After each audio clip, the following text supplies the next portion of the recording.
દર્શક મિત્રો, આપ જોઈ રહ્યા છો ગુજરાતની એક એવી ચેનલ કે જે તમારા શહેરના પળે પળના સમાચારો તમારા સુધી પહોંચાડે છે। સ્વાગત છે આપનું A1 અભિક્રાઇમ ન્યૂઝમાં। હું છું એન્કર અર્પિતા પટેલ। આજરોજ ઉપલેટા પોરબંદર રોડ ઉપર યાદવ હોટલે શહીદ વીર રમેશભાઈ જોગલની પુણ્યતિથિ નિમિત્તે અમે આયોજન કરવામાં આવ્યું હતું। દર વર્ષની જેમ આ વર્ષે બ્લડ ડોનેશન કેમ્પનું આયોજન કરવામાં આવ્યું હતું અને અંદાજે ઓછામાં ઓછી 90 થી 100 બોટલ બ્લડ અંદાજ પૂર્ણ કરવામાં આવ્યો હતો અને શ્રીરામ પોરબંદર બ્લડ બેંકમાં જમા કરાવ્યું। યાદવ હોટલના બધા સભ્યોને પોરબંદર મત વિસ્તારના સાંસદ રમેશભાઈ ધડુક, નગરપાલિકાના બાંધકામ શાખાના ચેરમેન મનોજભાઈ નંદાણીયા, મજબૂતભાઈ હુબલ અને યાદવ હોટલનો સ્ટાફ અને મિત્ર સરકારે હાજરી આપી અને અમારો આ પ્રોગ્રામ અને આ બ્લડ ડોનેશનને ઉજ્જવળ બનાવવામાં આવ્યો હતો। રિપોર્ટર ભાવેશ ગોહિલ, ઉપલેટા।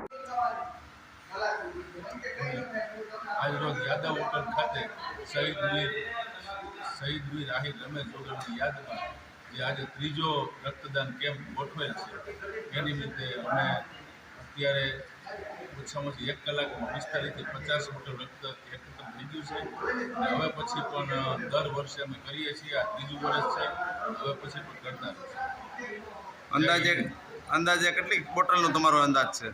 અંદાજે 100 બોટલનો અંદાજ છે। અત્યારે 45 બોટલ જેવું 1 કલાકમાં થઈ ગયું। કોણ કોણ હાજરીમાં આવ્યા? ઘણા બધા આગેવાનો અને આવ્યા।